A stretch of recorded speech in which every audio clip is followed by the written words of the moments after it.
Bom dia, amados. A paz do Senhor esteja com todos vocês aí. Nós vamos dar início aqui à nossa escola dominical hoje.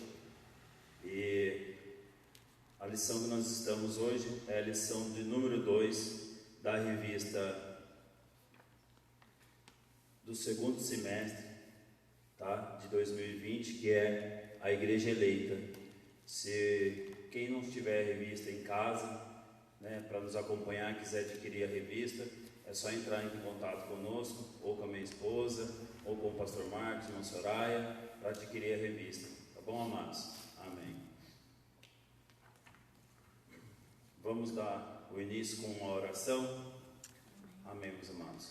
Soberano Deus, eterno Pai, graças te dou nesse momento, Senhor. É uma honra estar na tua presença. Nós estamos aqui reunidos, Pai, na tua casa, para levar a palavra, Pai, para estudar as tuas escrituras, Senhor. Eu te peço, Senhor, abra nossas mentes, nos capacita, nos dê graça, Senhor, que a palavra, que o estudo de hoje, a lição, venha entrar em nossos corações, Senhor. Usa o teu servo, Pai, que vai ser o pastor Marcos, hoje está ministrando a aula, Senhor, através do Espírito Santo, Senhor. É que eu oro e te agradeço nesta manhã, em nome do Senhor Jesus. Amém. Amados, a lição número 2 é a sublimidade das bênçãos espirituais em Cristo. O texto áureo se encontra em Efésios 1:3. Bendito o Deus e Pai de nosso Senhor Jesus Cristo, o qual nos abençoou com todas as bênçãos espirituais nos lugares celestiais em Cristo. A verdade prática é: Deus nos elegeu em Cristo antes da fundação do mundo para que desfrutássemos das bênçãos espirituais. Nesta lição aqui, Paulo vai explicar as bênçãos maravilhosas que recebemos por intermédio de Cristo. A leitura bíblica em classe se encontra em Efésios 1, do 3 ao 4 e do 9 ao 14. Quem tiver a Bíblia que nos quiser acompanhar aí. Bendito o Deus e Pai de nosso Senhor Jesus Cristo, o qual nos abençoou com todas as bênçãos espirituais nos lugares celestiais em Cristo, como também nos elegeu nele antes da fundação do mundo, para que fôssemos santos e irrepreensíveis diante dele em amor. 9. Descobrindo-nos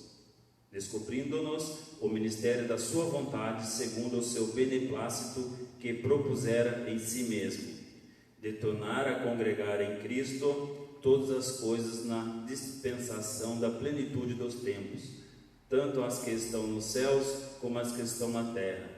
Nele digo, em quem também fomos feitos heranças, havendo sido predestinado conforme o propósito daquele que faz todas as coisas segundo o conselho da sua vontade, com o fim de sermos para louvor da sua glória, nós, os que o primeiro esperamos em Cristo, em quem também vós estáis, depois que ouvistes a palavra da verdade, o evangelho da vossa salvação, e tendo nele também crido, fostes selado com o Espírito Santo da promessa, o qual é o penhor da nossa herança para a redenção da possessão de Deus, para louvor da sua glória. Nós vamos estar entrando aqui no primeiro tópico da lição, a nova posição em Cristo. Eu queria começar com o pastor Marcos aqui. Pastor, o que seria, essa nova posição em Cristo e quais são essas bênçãos espirituais que nós recebemos através dele? Quero saudar a todos também com a paz do Senhor, amém? Que estão aí em casa, assistindo aí com a gente a Escola Bíblica Dominical. Agradecendo a Deus, por este momento em que nós estamos aqui, e gostaríamos que toda a igreja pudesse estar reunida. Mas vamos então dar início aí, eu não sei dessa pergunta, o que seria essa nova posição em Cristo? Quando a gente estuda a carta de Paulo aos Efésios, vai ficar bem claro ali sobre a nova vida em Cristo, uma nova criatura, ter uma vida transformada. Então, uma nova posição em Cristo seria a pessoa, quando aceita Cristo como Salvador, ela deixa aquele estado de pecador, aquela vida de pecado, ela passa a assumir agora uma nova posição em Cristo. Nós estudamos na primeira aula aí sobre, na verdade é a aula passada, da lição passada, né? Vai falar da justificação, regeneração e santificação. O que é isso? É a pessoa se tornando uma nova criatura, uma nova pessoa em Cristo. Então, quando ela assume uma nova posição, isso quer dizer que ela foi realmente transformada por Jesus, certo? E a outra pergunta que ele colocou, quais são as bênçãos espirituais que nós recebemos? Isso. Paulo aqui na carta, se você puder acompanhar aí, ele começa a agradecer a Deus, né, pelas bênçãos espirituais nos lugares celestiais, né? E aqui está dizendo o seguinte, deixa eu pegar aqui para os irmãos.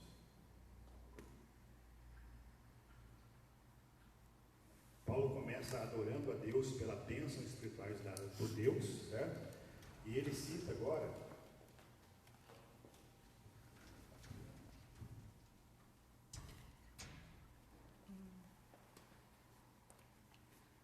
Efésios capítulo 1, verso 3, se você puder acompanhar aí, por favor.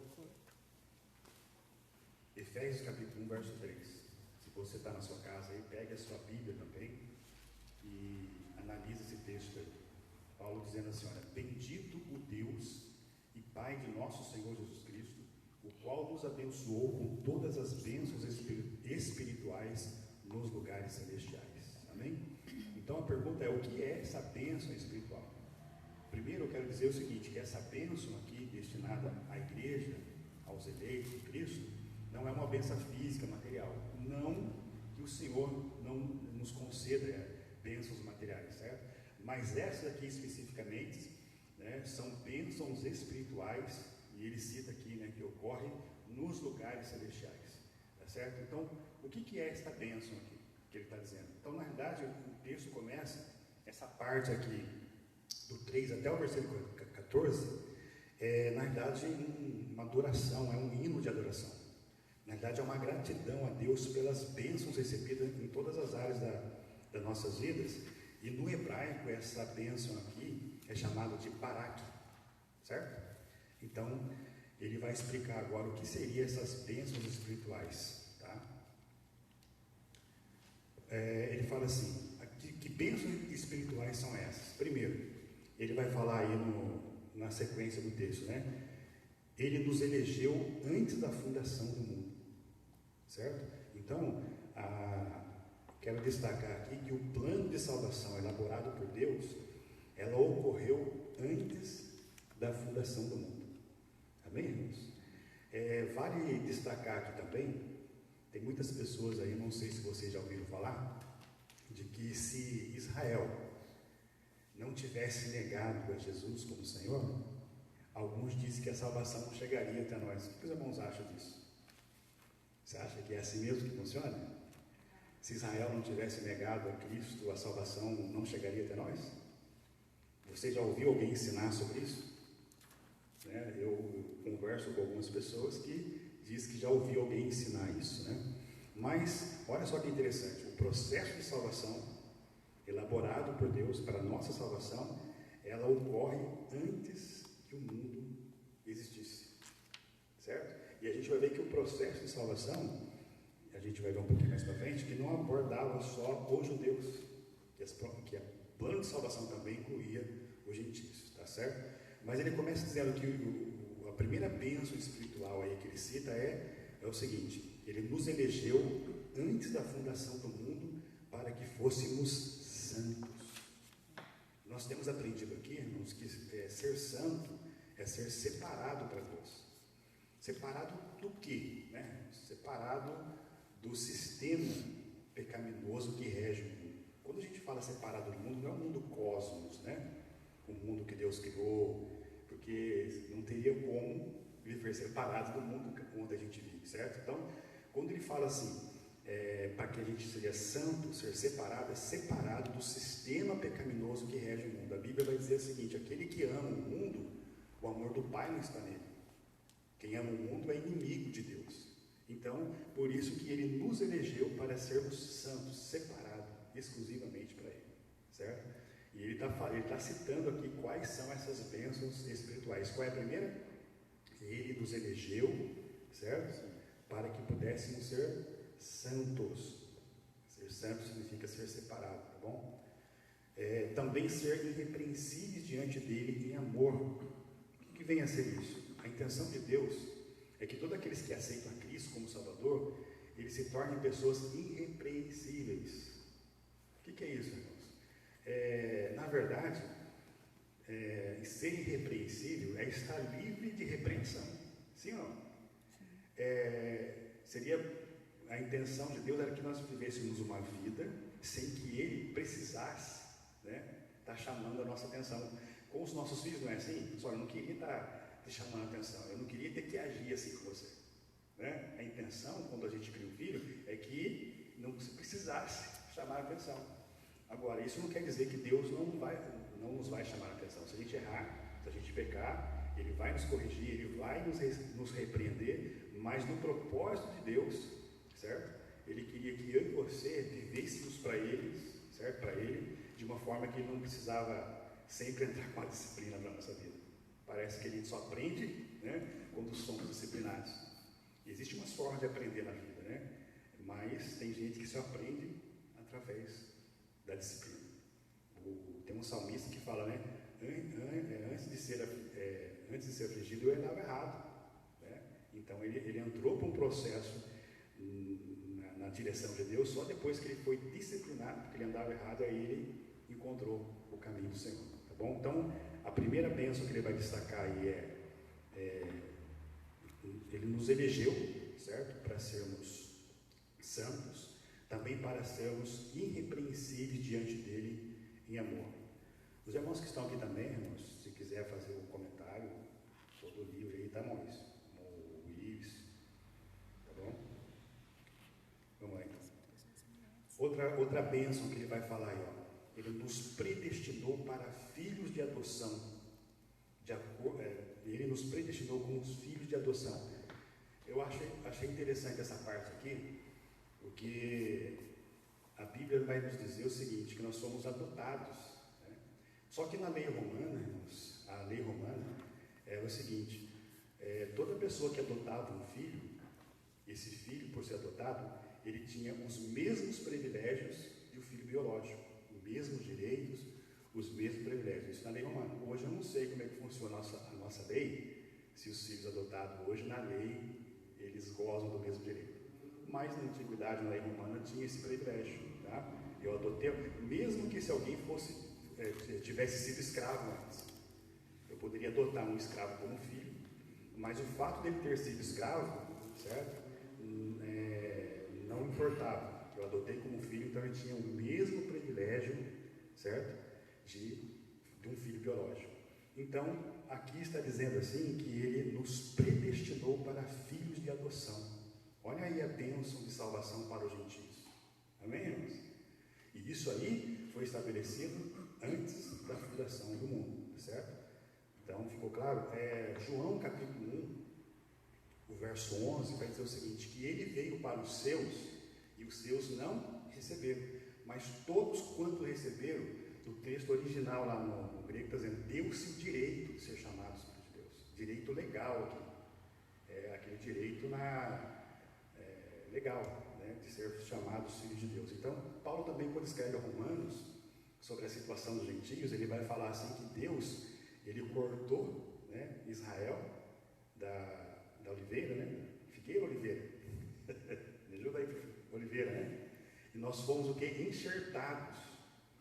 E ele está dizendo assim para nós, que para a gente também não se gloriar por causa disso, de Deus nos colocar nessa posição, porque assim como ele cortou, né, a nação de Israel, se a gente se gloriar disso também, de uma certa forma, ele pode nos cortar, certo? Então, o que eu quero frisar aqui é o seguinte, irmãos, o processo de salvação elaborado por Deus, ela foi elaborada antes da criação do mundo. Deus disse para Jeremias, profeta Jeremias, quando Deus chama ele para o ministério, né, de profeta, ele fala assim, antes que te formasse no ventre, né, antes que te formasse no ventre eu te conheci, na madre eu te santifiquei e as nações eu te dei por profeta.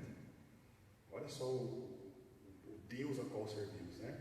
Ele já tinha uma chamada específica para Jeremias antes que ele viesse a existir. Você pode crer nesta manhã que a sua escolha por Deus, a sua eleição por Deus, né? Ela se deu lá na eternidade e que antes que você viesse ao mundo, Deus já tinha um propósito para a sua vida? Ah, pastor, mas você não sabe quem eu era antes. Eu não sei, mas Deus sabe quem você era e sabe por que você veio ao mundo. Aliás, ninguém vem ao mundo assim por acaso. Ainda que alguém venha a existir, né, digamos assim, num ato, né, onde às vezes há um estupro, alguma coisa dessa natureza, e venha nascer uma criança através desse ato, mesmo nessas condições. Amém, irmão? Você pode crer nisso? Essa pessoa vê o mundo, ela veio com um propósito de Deus. E Deus pode usar muito essa pessoa na obra do Senhor. Amém? Está dando para acompanhar o raciocínio? Se os irmãos quiserem fazer uma pergunta, fique à vontade. Seria até bom disponibilizar mais um microfone aí, se surgir uma pergunta. Estamos aqui 6 pessoas, tá, irmãos? Nossa igreja não está lotada, está com 4 pessoas aqui, só para a gente transmitir aí a nossa escola bíblica dominical. Permanecendo nessa pergunta aí, né? Nos predestinou para filho, expliquei sobre a lei romana. Então, o propósito dessa adoção é para louvor e glória da sua graça, pela qual nos fez agradáveis a si no amado. Todo esse processo de Deus, irmãos, que eu estou falando aqui, foi um ato bondoso da graça de Deus. O que é graça, irmãos? Alguém se arriscaria aí, dos nossos irmãos, né, falar para nós o que é graça? O que você entende como graça? Ele está falando aqui, olha, o propósito dessa adoção, certo? É para louvor e glória da sua graça. Querem falar? Maurício? Não? Tranquilo? Então é o seguinte, graça, irmãos, é um favor imerecido. É como se fosse um presente de Deus para nós. A salvação vem para nós nessas condições, certo? E então, quando eu falo que a salvação ela é pela graça, isso convém dizer que não é pelos nossos esforços, não é pelos nossos méritos, certo? É um ato de bondade de Deus e Ele escolheu fazer isso por livre e espontânea vontade. Amém? Ele fez isso. Então, graça é isso. Essa adoção, né, de recebermos como os filhos, foi para louvor da sua graça. Amém, irmãos? Eu falando um pouquinho sobre a graça, irmãos, sabia que esse tempo da graça um dia vai cessar? Amém? Um dia vai acabar esse tempo. Nós sabemos que esse tempo da graça, ela tem um número de pessoas para serem salvas, sim ou não? Mas só que esse momento da graça vai acabar um dia. Que dia que vai acabar esse momento da graça? Um dia que a igreja for arrebatada, amém, irmãos? Um dia essa porta vai fechar. O exemplo que Deus deixou foi o exemplo de Noé lá no Antigo Testamento, né? Ele anunciou que ia destruir a terra, um grande dilúvio. Ninguém deu atenção para Noé, ninguém ligou para ele, certo? Só que aconteceu o dilúvio. E as pessoas agora correram para a arca onde Noé havia construído. Eles conseguiram entrar? Por quê? Tinha cessado o tempo da graça, né? Tinha cessado o tempo da oportunidade que Deus havia para a salvação. Eles não conseguiram entrar na arca. Então, se você que está me ouvindo em casa, né, ainda está duvidoso quanto a tomar uma decisão para Jesus ou não, aproveite esse momento da graça, né? Enquanto os sinais estão acontecendo aí, Jesus está às portas, tá ok? Mas, prosseguindo aí então. Aí, incluindo ainda, eu só estou respondendo essa pergunta aqui o que seriam essas bênçãos espirituais em Cristo Jesus. Aí ele vai falar, temos a redenção pelo seu sangue, irmãos. A doutrina da redenção é uma doutrina maravilhosa. Por quê? A doutrina da redenção fala do resgate. O resgate foi o preço pago para nos resgatar. Para nós a salvação veio de graça, mas para Deus ela teve um preço. Amém, irmãos? E qual foi o preço que foi pago pelo nosso resgate? O sangue precioso de Jesus Cristo na cruz do Calvário. A Bíblia Sagrada vai nos dizer que nós não fomos comprados. Não foi nem com prata, nem com ouro e nem com pedras preciosas, mas fomos comprados pelo precioso sangue de Jesus Cristo. Então a doutrina da redenção fala do preço que foi pago pelo nosso resgate. Amém? E essa bênção aqui, essa doutrina aqui está inclusa, né? Ele está falando das bênçãos espirituais nos lugares celestiais. E com o preço pago pelo resgate, a Bíblia vai nos dizer que ele tira da nossa vida a ofensa. Sim? Quando estudamos aí a justificação, Deus nos torna justos, né? Estamos livres da condenação eterna. Aquela cédula que era contrária à nossa vida foi rasgada por Jesus. Olha só que interessante. Amém, irmãos? Então, a redenção foi o preço pago, e ela tem essa condição de remir, tirar a nossa ofensa. Amém? Estamos justos diante de Deus, justificados diante do Senhor Jesus. E agora é coerente. Amém. Agora nós vamos entrar no tópico 2, uma vida cristocêntrica neste mundo. Pastor, eu queria fazer uma pergunta: o que seria uma vida cristocêntrica? Uma vida cristocêntrica é uma vida onde Cristo é o centro das nossas vidas, certo? Quando eu digo que uma pessoa tem uma vida, a nossa vida é cristocêntrica, é porque Ele é o centro da nossa vida. Tudo que eu faço, né, tudo que eu intento fazer, eu primeiro teria que consultar a Deus. A Bíblia diz que os passos de um homem bom são confirmados pelo Senhor. Amém?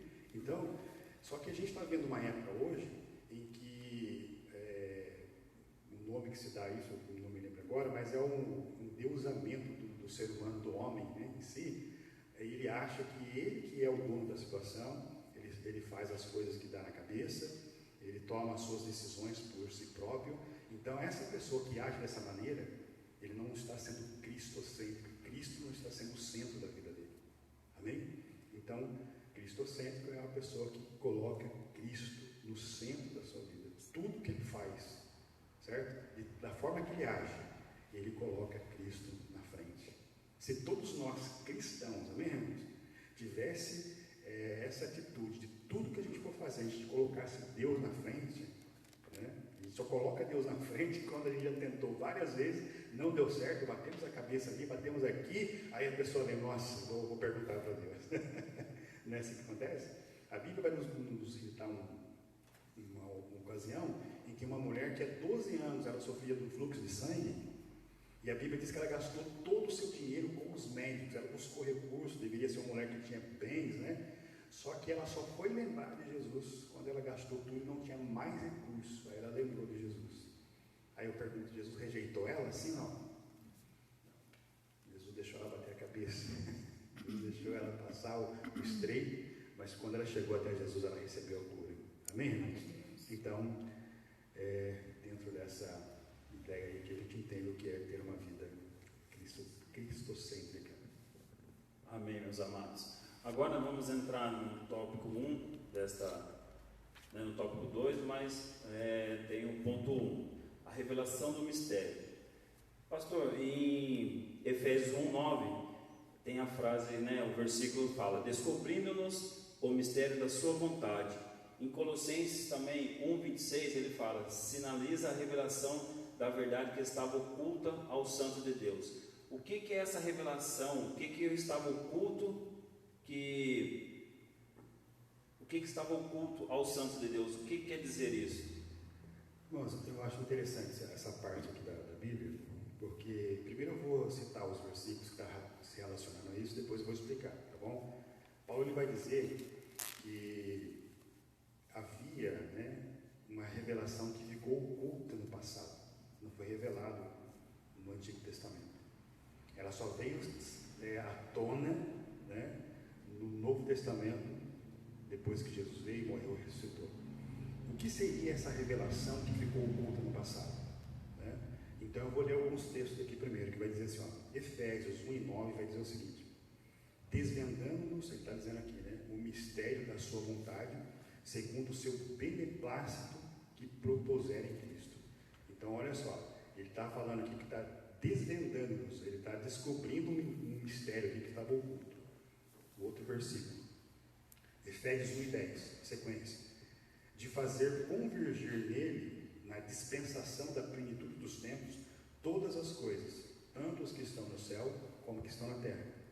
É uma outra coisa aqui que ele está sendo revelado para ele, que está no oculto. Preste atenção aí para você não perder o fio da meada. O que significa isso? Isso sinaliza a revelação da verdade que estava oculta aos santos de Deus, certo?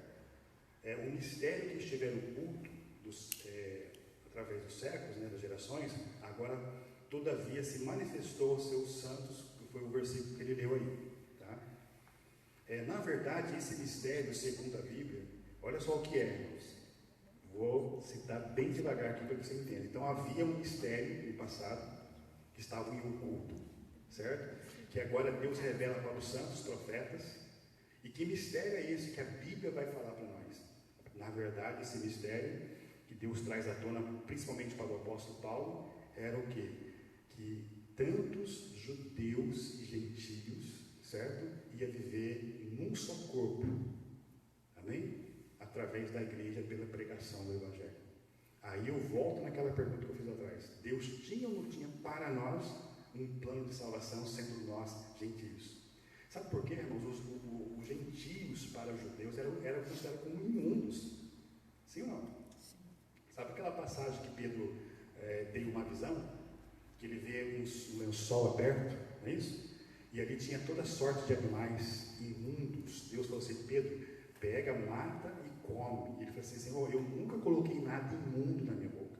Olha só o que Pedro fala para Jesus, né? Ele diz: não chame tu imundo o que eu purifiquei. E aí por 3 vezes ele tem essa revelação. E aí quando ele entende a visão de Deus, e o interessante é que a Bíblia vai citar aqui, que eles estavam numa ocasião e estavam com fome, né, esperando ali a refeição, e Deus dá uma revelação: pega, mata e come. Quando ele termina a revelação, aparece 3 pessoas ali vindo para ele. Ele teve 3 visões e em 3 pessoas. E Deus estava mostrando para ele: olha, vocês se consideram gentios imundos, mas não chamem eles imundos, porque eu santifiquei. Então, era considerado como imundo. E esse mistério que está em oculto lá no passado, nada mais era do que Deus proporcionando que Israel e gentios vivessem num só corpo, unidos. Você pode entender isso, irmãos? Amém? Então era isso que está dizendo aqui, certo? O importante, por que Deus não revelou isso antes? Por que Deus não mostrou isso? Por que isso ficou em oculto num tempo determinado? Porque Jesus não tinha vindo ainda. Se hoje já é difícil para as pessoas entenderem, quando seria difícil para as pessoas entenderem sem a manifestação do nosso Senhor Jesus Cristo. Amém, irmãos? Por isso ficou oculto perante esse momento, certo? O judeu fez o que quis aí dos gentios, né? Desprezou de diversas formas. Mas no Novo Testamento, Deus está mostrando uma união, amém? De judeus e gentios num só corpo pela igreja. Glória a Deus. Amém, irmãos? Voltando um pouquinho naquela, estávamos conversando ontem em casa, sobre a questão de Jesus, se os judeus tivessem aceitado a Cristo como Salvador. Sabe o que é para estar acontecendo hoje aqui?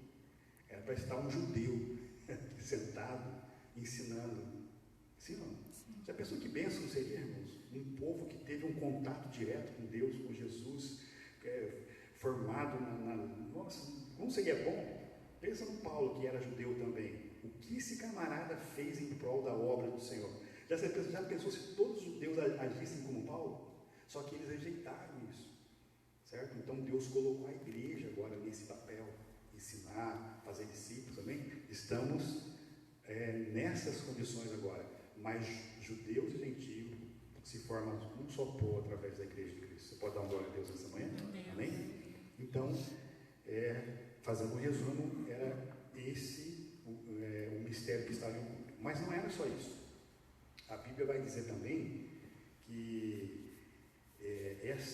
esse mistério que ficou em oculto vai falar, acho que o Efésios capítulo 3, verso 3, se você está com a sua Bíblia aberta, diz assim: pois segundo uma revelação me foi dado conhecer o mistério, conforme escrevi há pouco, resumidamente. Ele vai dizer aqui o que ele estava falando no capítulo 1, ele falou de uma forma reduzida, e aqui ele vai explicar um pouco melhor. Olha só o que ele fala, o verso 3 e 5.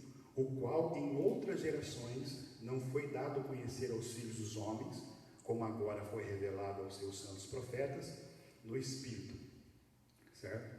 A saber que os gentios são cordeiros, membros do mesmo corpo, co-participantes da promessa em Cristo Jesus, por meio do Evangelho, Efésios 3 e 6. E na plenitude dos tempos restaurará para si todas as coisas, irmãos.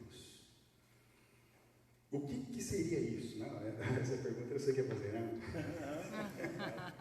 O que os irmãos entendem, irmãos? A Bíblia diz assim que na plenitude dos tempos, Deus vai restaurar para si todas as coisas, tanto as que estão nos céus como estão na terra. Isso fica em oculto. Deus revelou aos santos profetas. O que será essa restauração? Vamos dar para pensar nisso? O que dá para pensar quando a gente ouve esse texto? Que na plenitude dos tempos, Deus vai restaurar para si todas as coisas, tanto as que estão no céu e as que estão na terra. O que dá para pensar nisso? Você pode, não vem nada na sua mente assim? Será que Deus, no plenitude do tempo, vai salvar todo mundo? Será que é isso que ele queria dizer? Será que é isso? Sim ou não? Não, né? Então, e só para os irmãos entenderem, houve uma época na história da igreja, um homem, não me lembro o nome dele agora, considerado como um grande herege. Sabe que ele começou a ensinar uma doutrina baseada nesse texto, que até Satanás e os anjos caídos iam ser restaurados por Deus na plenitude dos tempos. Olha a interpretação errada que ele faz, né? Dizendo que se Deus vai restaurar o tanto que está no céu como na terra, então Lucifer também vai ser restaurado. Não é isso que a Bíblia está querendo dizer, tá bom? O que ela vai dizer concernente a isso, irmãos, é que na plenitude dos tempos, a palavra correta é que todas as coisas vão se congregar em Cristo. Hoje ele é o cabeça da igreja, mas no final de todas as coisas ele será o cabeça do universo. Todos vão ter que dobrar o joelho perante ele. Amém? Isso aí fala de no processo final, não é isso? Onde a Bíblia vai nos dizer que ele preparará um novo céu, uma nova terra. Então, nessa circunstância, ele será o cabeça do universo, certo? E ele vai reger agora o universo, não só a igreja de Cristo, certo? Então, nesse período aí, certo? Todas as coisas se congregarão em Cristo.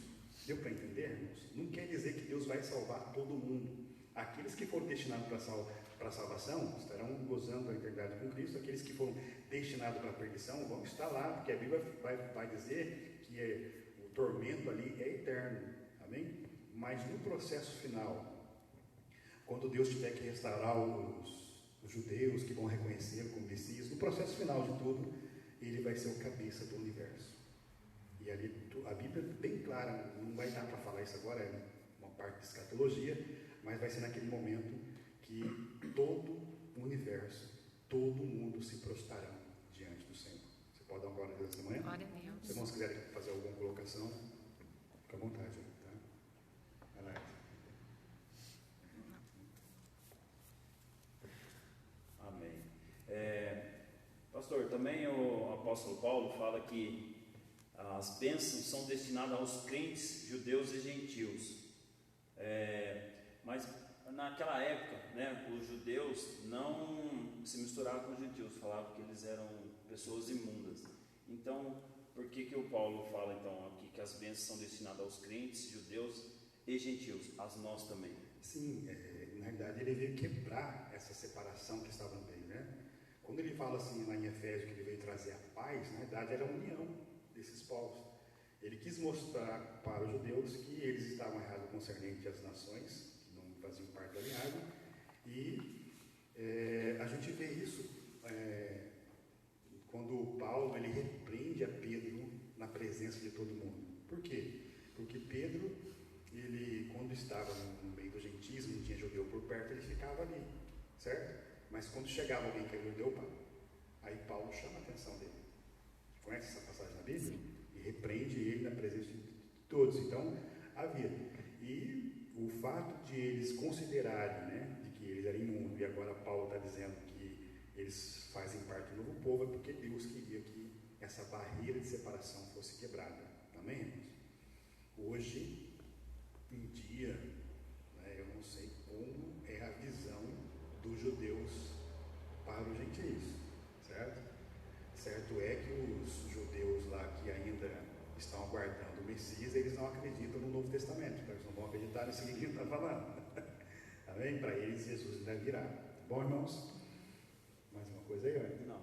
Então, agora, outra parte. Amém. Vamos entrar no tópico 3, que é o Espírito Santo, o penhor da nossa herança.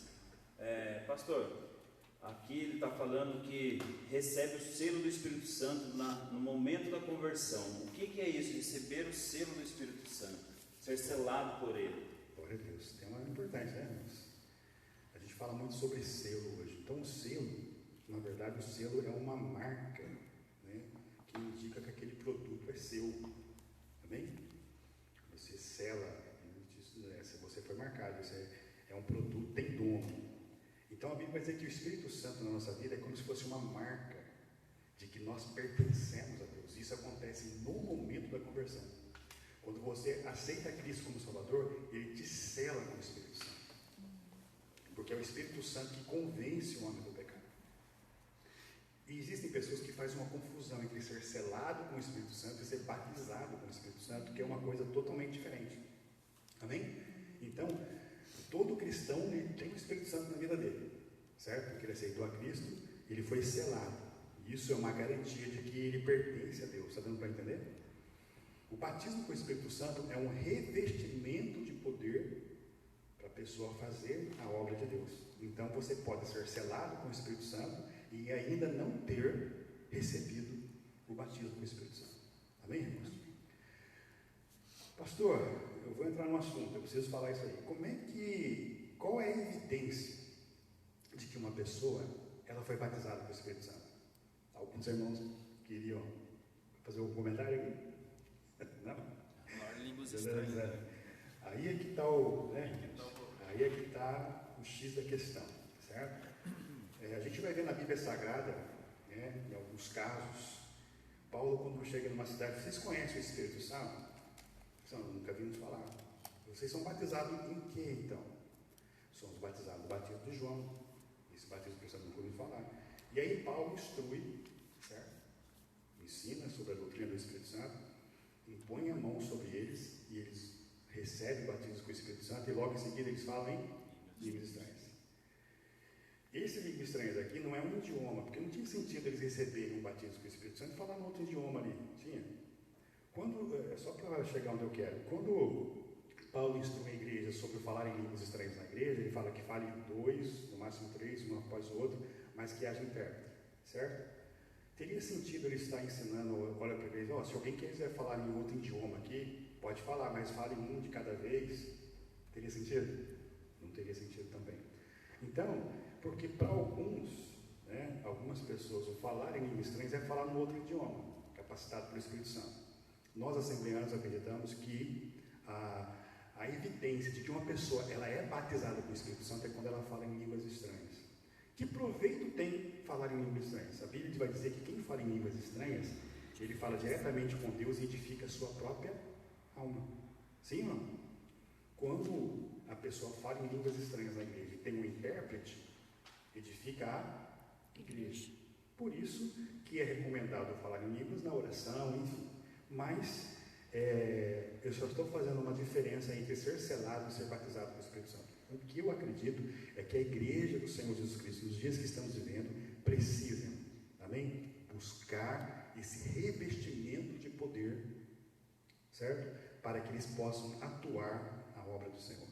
Quando os discípulos receberam lá em Atos dos Apóstolos o revestimento, eles estavam tão capacitados para fazer a obra que eles, mesmo diante de uma forte perseguição, eles continuavam fazendo a obra. Não era qualquer coisa que parava aquele povo. Não era ameaça de morte que os parava, certo? E, aliás, acho que se eles vivessem hoje, nos dias de hoje, eles estavam enfrentando essa pandemia aí, certo? Porque eles estavam cheios do Espírito Santo. Eles morriam glorificando a Deus. Nós temos aí várias informações de como os crentes naquela época morriam, certo? mas a tradição diz que eles morriam glorificando a Deus. Por quê, pastor? Porque eles estavam cheios do Espírito Santo. Hoje as pessoas entendem que ser cheio do Espírito Santo, né, é você fazer barulho na igreja, é você fazer movimentos. Não, isso aí não tem nada a ver com ser cheio do Espírito Santo. Amém? O cheio do Espírito Santo para mim é aquela pessoa que passa a prova, passa a luta. Amém? Ela passa a pior dificuldade da sua vida, mas ela está ali arraigada em Cristo. Sabe por quê? Porque ela está cheia do Espírito Santo. Amém, irmãos? Ficou claro aí? Uma pergunta só. Podemos afirmar que as línguas estranhas é um dom espiritual? Sim, a Bíblia vai afirmar isso. Quando ela fala dos 9 dons espirituais, ela fala de variedade de línguas. Amém, irmãos? Agora, como o nosso pastor sempre fala, existem pessoas que acreditam diferente de nós, a respeito, certo? Mas a gente também, com base na Bíblia, a gente ensina isso aí. Ok, irmãos? Alguém aqui está em nosso meio ainda não recebeu o batismo com o Espírito Santo? Né? Precisa buscar. Amém? A gente precisa falar disso uma outra hora aí. Então, ser selado é ser marcado como uma marca de que pertencemos a Deus. Pastor, outro ponto que eu queria também entrar aqui é que no versículo 14 ele diz: o qual é o penhor da nossa herança para a redenção da possessão de Deus, para o louvor da sua glória. O que quer dizer o qual é o penhor da nossa herança? Amém, irmãos? O penhor. O penhor, na verdade, é uma garantia, né? Como se fosse uma primeira parcela. Eu, quando empenhoro um bem, né, eu faço uma compra lá, certo? Aí você tem que ter alguma coisa para colocar em penhor. O que é isso? Isso quer dizer que se você não pagar aquela dívida, né, aquilo que você está empenhorando, passa para a pessoa. Então, o Espírito Santo é como se fosse uma garantia. Olha só, irmãos. Ele é como selo, ser uma marca que é propriedade exclusiva de Deus, certo? Como penhor, é como se fosse ele está na sua vida como uma garantia, né, de que você também pertence a Deus, certo? Ele vai dizer aqui, ó, o termo grego, arrabon, grego, pode ser traduzido por penhor, garantia ou ainda primeira parcela. A palavra tem origem semita, né, e era usada nas transações comerciais para assegurar o preço ou garantia do pagamento de algo, tá? Então, penhor nada mais é do que uma garantia. Amém? Mais uma coisa? Não, seria só isso. Eu vou terminar com a conclusão aqui da revista, que ela diz assim: nessa porção da epístola aos Efésios, o plano divino revelado resulta na reconciliação do ser humano com Deus por meio de Cristo e na restauração de todas as coisas visíveis e invisíveis. Ambos os propósitos devem redundar em louvor e glória ao Deus eterno. Na plenitude dos tempos, todo o desígnio divino estará plenamente executado.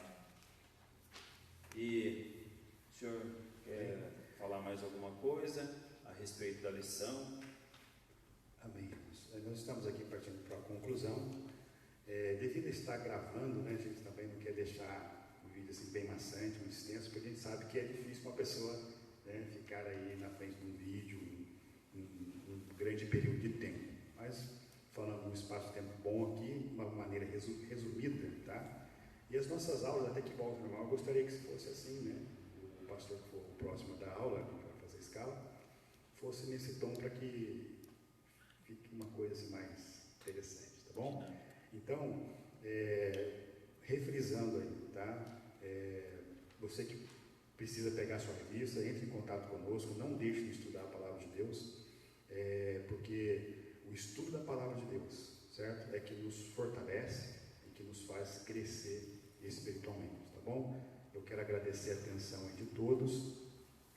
Logo mais à tarde estaremos aqui para um culto, né? Gravando também aí para as redes sociais. E vamos continuar orando, irmãos, porque esse mal tem que cessar do nosso meio, amém? As igrejas precisam voltar às suas atividades normais, as pessoas precisam trabalhar para trazer o sustento para a sua casa e somente Deus ele pode agir nesta área. Amém? Se alguns dos nossos irmãos quiserem também fazer um comentário, fique à vontade. Tá bom? Então, agradeço a sua atenção. Tenha um bom domingo em nome de Jesus.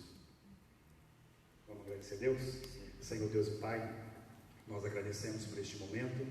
Estamos aqui na Tua presença, Senhor, com esse propósito esse, Senhor, de adorar o Teu nome. Nós temos orado, Senhor, para que esse trabalho que estamos fazendo não fique só por um trabalho, mas que toque no coração das pessoas, que as pessoas sintam, Senhor, encorajadas, fortalecidas, mesmo diante dessa situação que estão passando, possam encontrar força no Senhor. O meu pedido é que esta palavra fique gravada no coração dos Teus filhos, para que eles cresçam espiritualmente, para que não pequem contra Ti, é o que eu peço agradecendo em nome de Jesus. Amém, irmãos? Amém. Que a paz aí, Deus abençoe.